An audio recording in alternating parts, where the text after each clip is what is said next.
Suppose करो मैंने F name, first name करके एक वेरिएबल बनाया और उसमें एक फर्स्ट नेम दे दिया किसी का। फर्स्ट नेम एक वेरिएबल है, एफ नेम क्या है, एक वेरिएबल है। जैसे एबीसीडी नहीं होते, वैसे एफ नेम करके मैंने कंटेंट बनाया, ठीक है।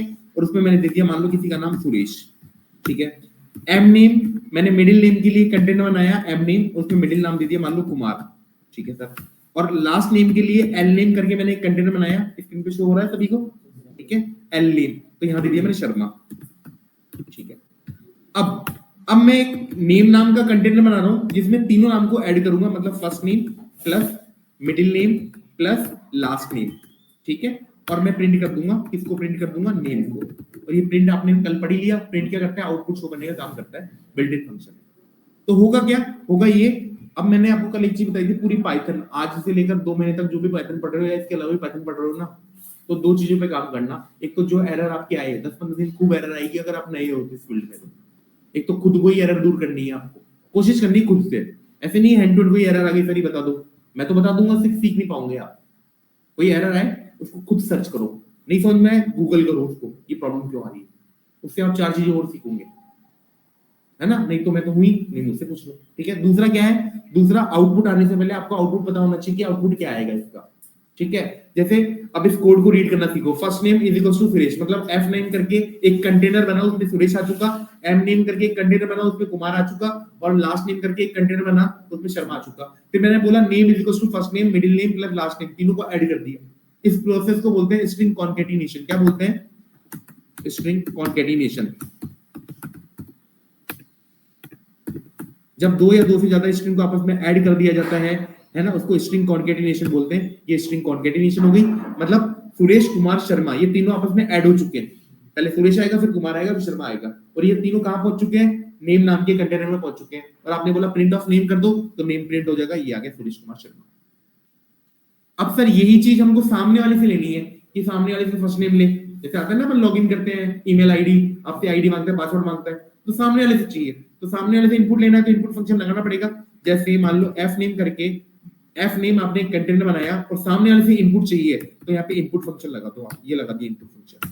फिर मिडिल नेम, तो एम नेम करके मैंने एक कंटेनर बनाया और सामने वाले से इनपुट चाहिए, इसलिए यहाँ पे मैं इनपुट फंक्शन लगा रहा हूँ, दैट्स इट। और वैसे ही लास्ट नेम, तो एल नेम करके मैंने एक कंटेनर बनाया और सामने वाले से इनपुट चाहिए, इसलिए यहाँ पे मैंने इनपुट फंक्शन लगा दिया। अब तीनों को ऐड कर देते हैं नेम में, तो name is equals to first name जो कि एफ नेम है, मिडिल नेम जो कि एम नेम है, प्लस लास्ट नेम जो कि एल नेम है, तीनों को ऐड कर दिया और प्रिंट ऑफ कर दिया नेम को, दैट्स इट। अब देखो इसको जैसे मैं रन करूंगा, अब आपको देखो फर्स्ट नेम खुद डालना है यहाँ पे, ऊपर तो क्या कर दिया था आपने, फिक्स कर दिया था, यहाँ पे आप इनपुट दे रहे हो। जैसे फर्स्ट नेम दे दिया मैंने मदन, फिर आ रहा है मिडिल नेम जो कि क्या आ जाएगा, कुमार, और फिर आएगा लास्ट नेम जो कि मैंने दे दिया शर्मा। और जैसे मैं एंटर करूंगा SHARMA, ठीक है, तो ये आ गया मदन कुमार शर्मा। सर इसमें एक प्रॉब्लम आ रही है, वो क्या, ये जो आप कोड लिख रहे हो ना सर, ये तो यूजर से हिडन रहेगा, यूजर को थोड़ी कोड दिखेगा, उसको क्या पता पहले फर्स्ट नेम डालना है या मिडिल नेम डालना है या लास्ट नेम डालना है। तो सर एक मैसेज भी प्रिंट करा दो आप, ये enter first name, enter middle name, enter last name. उसके लिए क्या करेंगे देखते हैं। एफ नेम मैंने अगेन एक कंटेनर बनाया, सामने वाले से इनपुट चाहिए, इसलिए मैं यहाँ पे इनपुट फंक्शन लगा रहा हूँ। जो भी मैसेज आपको प्रिंट कराना है वो डबल कोड के अंदर यहाँ लिख दो, जो भी मैसेज कराना है प्रिंट आपको, तो मैं लिख रहा हूँ यहाँ पे एंटर फर्स्ट नेम, ये मैसेज सामने वाले को प्रिंट हो जाएगा। सेकंड, एम नेम करके मैंने एक कंटेनर बनाया, इनपुट फंक्शन मैंने लगाया क्योंकि मेरे को सामने वाले से इनपुट चाहिए। फिर यहां लिख दूंगा मैं एंटर मिडिल नेम। वैसे ही एल नेम करके मैंने एक कंटेनर बनाया, सामने वाले से इनपुट लेना है इसलिए इनपुट फंक्शन लगा दिया, और इनपुट के साथ साथ उसको मैसेज शो होना चाहिए एंटर लास्ट नेम, तो मैं यहां लिख रहा हूं एंटर लास्ट नेम। जो भी डबल कोड के अंदर या सिंगल कोड के अंदर आप लिखोगे वो सामने वाले को शो हो जाएगा। बाकी प्रोसेस वही है, नेम नाम का कंटेनर आपने उठाया जिसमें आपने F name plus middle name plus last name कर दिया, इस प्रोसेस को बोलते हैं हम स्ट्रिंग कॉन्केटिनेशन, और यहाँ पे प्रिंट ऑफ कर दिया नेम को। सेम प्रोसेस करे जा रहे हैं बार बार, अब थोड़ा सा बेटर हो गया सर। एंटर फर्स्ट नेम, अब पता है हमको फर्स्ट नेम देना है ना, तो मैं दे देता हूँ यहाँ पे रोहन कुमार शर्मा, रोहन। फिर बोल रहे हैं एंटर मिडिल नेम, तो कुमार वर्मा दे देते हैं, लास्ट नेम वर्मा। हाँ सर ये प्रॉब्लम सॉल्व हो गई आपकी, थोड़ा सा अच्छा हो गया सर। दिक्कत ये आ रही है लेकिन ये रोहन कुमार वर्मा में स्पेस नहीं आ रहा सर नाम में, तो स्पेस देने के 3 तरीके हैं, पहला तरीका और दूसरा तरीका फैंसी तरीके है, लेकिन मैं हर तरीके पे बात करता हूँ, हर मेथड पे, हर पॉसिबल केसेस की हम बात करेंगे, ठीक है। पहला तरीका क्या है, जैसे आपने यहाँ नाम दिया रोहन, आप चाहते हो स्पेस चाहते हो रोहन के बाद, तो यही स्पेस दे दो, आप एंटर कर दो। फिर आना चाहिए कुमार, तो आपने कुमार दे दिया, फिर कुमार के बाद स्पेस चाहते हो आप, यही स्पेस दे दो। देन वर्मा, ये वर्मा। तो ये पहला तरीका है जो कि फैंसी है, कोई यूज में नहीं लेगा, ठीक है। दूसरा तरीका भी ऐसे ही है, जैसे आपने पहले दे दिया रोहन, तो पहले रोहन दे दो, एंटर कर दो, फिर यहां स्पेस दे दो पहले स्टार्टिंग में, तो कुमार से पहले स्पेस आ जाएगा, देन वर्मा से पहले स्पेस दे दो, तो आ जाएगा रोहन कुमार वर्मा।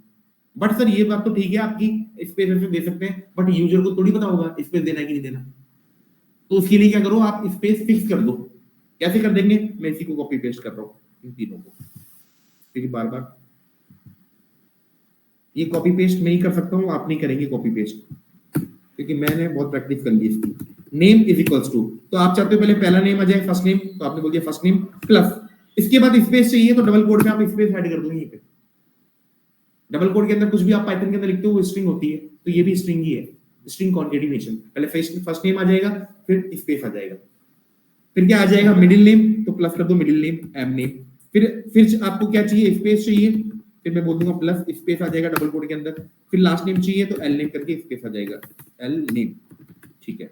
और प्रिंट ऑफ कर दो नेम को, यहाँ पे कहीं पे भी आपको फिर कुछ स्पेस देने की जरूरत नहीं है। अब रन करोगे, जैसे अब रोहन दो विदाउट स्पेस, मतलब रोहन दे दिया, ठीक है, मिडिल नेम दे दिया कुमार, देन यहाँ दे दिया शर्मा विदाउट स्पेस, ये ऑटोमेटिकली स्पेस आ जाएगा।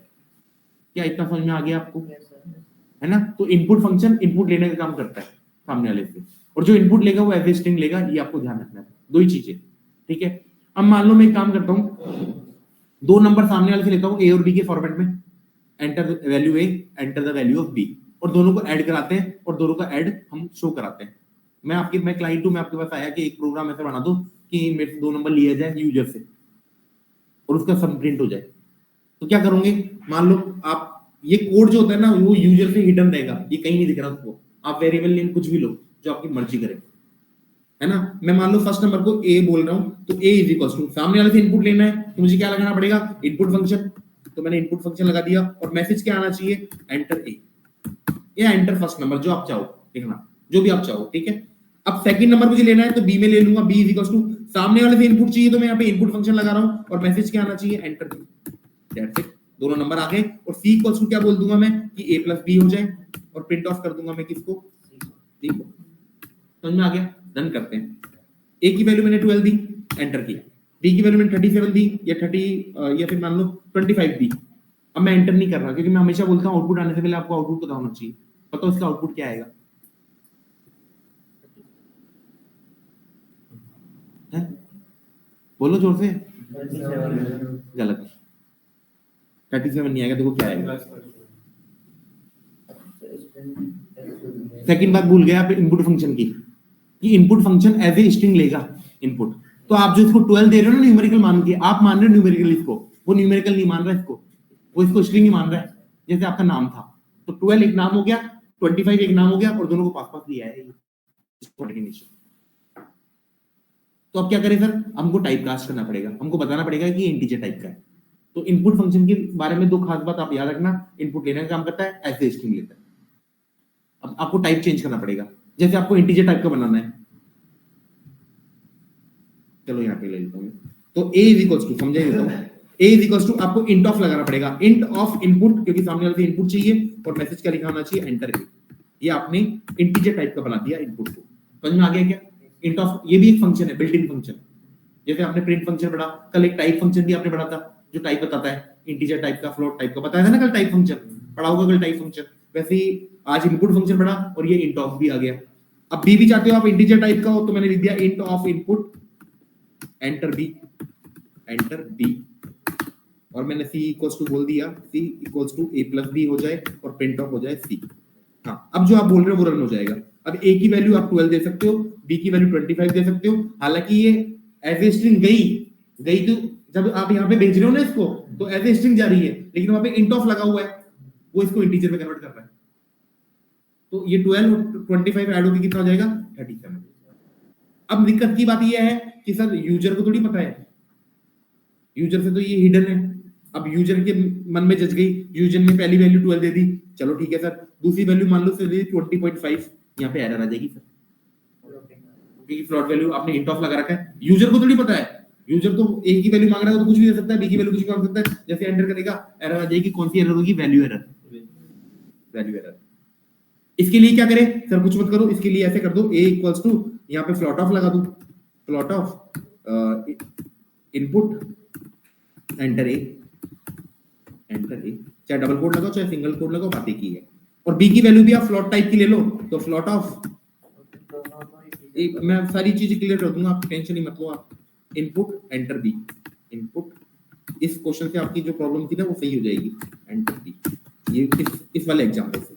अब मैंने बोल दिया c equals to a plus B कर दो, वही सेम चीज कर रहा हूँ और प्रिंट ऑफ कर रहा हूँ c, प्रिंट ऑफ c कर दिया। अब इसको रन करो, अब यूजर ने 20.5 दिया, ये एक्सेप्ट कर लेगा, यूजर ने 10.5 दिया, ये एक्सेप्ट कर लेगा, और दोनों का सम कितना हो जाएगा, आई थिंक 31 हो जाएगा, 31.0 आ गया। लेकिन आप बोलो, अब ये स्टूडेंट शायद ये बोल रहे थे मेरे हिसाब से कि यूजर ने 20.5 दी, वो तो एक्सेप्ट कर लेगा, लेकिन अगर मान लो 10 दी तो क्या ये एक्सेप्ट कर लेगा, क्या 0.0 मान लेगा इसको, ये 10 को 9.0 मान के कर लेगा, तो ये ऐड कर देगा। लेकिन वही बात है, यूजर से डेटा हिडन है, यूजर ने 10 दी तो एक्सेप्ट कर लेगा, लेकिन कल को यूजर ने 10 प्लस 5 दे दी कॉम्प्लेक्स वैल्यू, कल पढ़ा था ना आपने कॉम्प्लेक्स, तो ये एक्सेप्ट कर लेगा क्या, नहीं करेगा, वैल्यू एरर आ जाएगी।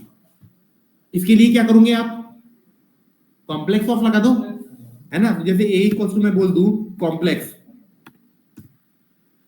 Complex of input enter A, enter A, हर एक लाइन का मतलब समझ में आना चाहिए, तभी प्रोग्रामिंग आपकी स्ट्रांग होगी। यहाँ पे कॉम्प्लेक्स आपने लिख दिया, इनपुट आपने ले लिया सामने वाले से, मैसेज आपने टाइप करा दिया, एंटर दी।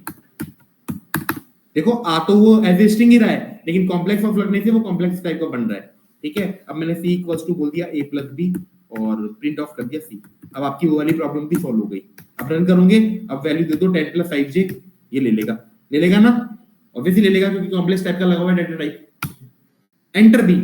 अब किसी बच्चे की सेट हो गया कि सर मैं तो 10 ही दूंगा, क्या ये 10 एक्सेप्ट कर लेगा, समझ में आ रहा है कि ऊपर जा रहा है, सब चीजें धीरे धीरे बढ़ती जा रही है ना, समझ में आता रह रहा है, मैं एकदम बेसिक लेवल से स्टार्ट करके ऊपर तक लेके जा रहा हूँ आपको। तो 10 प्लस 5j तो ले लेगा, क्यों ले लेगा, क्योंकि कॉम्प्लेक्स ऑफ लगा हुआ है। मेरा क्वेश्चन ये क्या है, 10 को भी एक्सेप्ट कर लेगा, क्यों नहीं करेगा, जब 10 एज ए 10.0 जा रहा है, जब आप 10 भेज रहे थे फ्लॉट में, वो एज ए 10.0 जा रहा था, तो ये 10 एज ए 10 प्लस 0j की फॉर्मेट में क्यों नहीं जा सकता, इसमें इमेजिनरी पार्ट 0 है, ये जाएगा 10 प्लस 0j के फॉर्मेट में। तो एडिशन इसका आउटपुट क्या आएगा, आउटपुट में क्या होता है, रियल पार्ट में रियल पार्ट ऐड होता है और इमेजिनरी में इमेजिनरी पार्ट होता है ऐड। तो 10 प्लस 10 तो जाएगा 20 प्लस 5j इसका आउटपुट होगा। थोड़ा बहुत समझ में आ गया क्या, ये तीनों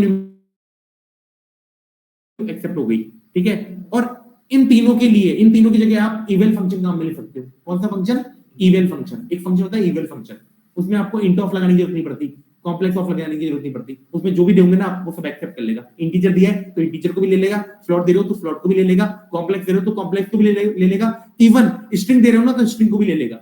मतलब कुछ भी वैल्यू दे दोगे ना तो डेटा टाइप अपने आप ही असाइन कर देगा वो, आपको मतलब कुछ दिमाग लगाने की जरूरत ही नहीं है। तो सबसे बेटर है आप इवेल लगाओ, जैसे a is equals to eval, integer लगा रहे हो तो इंटीजर टाइप का डेटा दे सकते हो, फ्लोट लगाओगे तो फ्लोट टाइप का दे सकते हो, और कॉम्प्लेक्स लगाओगे तो कॉम्प्लेक्स टाइप का दे सकते हो। लेकिन जब इवेल लगा दिया तो तीनों टाइप का डेटा आप देख सकते हो। तो इवेल इनपुट, क्योंकि इनपुट सामने वाले से लेना है, और एंटर a। और उसी तरह b इक्वल्स टू मैं बोलूंगा, b इक्वल्स टू वही मैं बोलूंगा eval of input enter b। अब मुझे बताना जरा है ना आउटपुट क्या आएगा, एंटर b। और उसी तरह मैं बोल दूंगा c is equals to a plus b का सम करा रहा हूं, मैं प्लस करा रहा हूं, आप चाहो तो माइनस करा सकते हो, मल्टीप्लाई कर सकते हो, डिवाइड करा सकते हो, बट इतना अभी कराना नहीं है। प्रिंट ऑफ कर देता हूं c को। अब इसका फायदा क्या हुआ, अब आपको चाहे इंटीजर वैल्यू दो चाहे पॉइंटों में दो, कोई दिक्कत नहीं है। 30.75 दे दी, 30.5, तो ये एक्सेप्ट कर लेगा।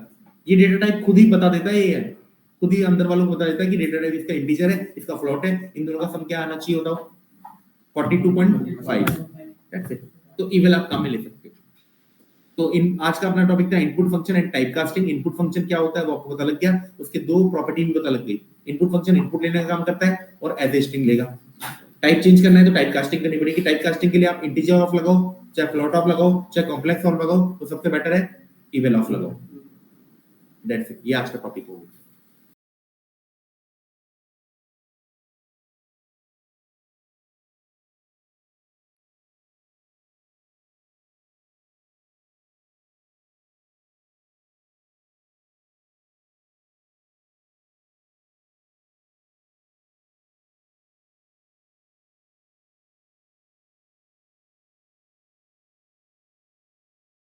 है।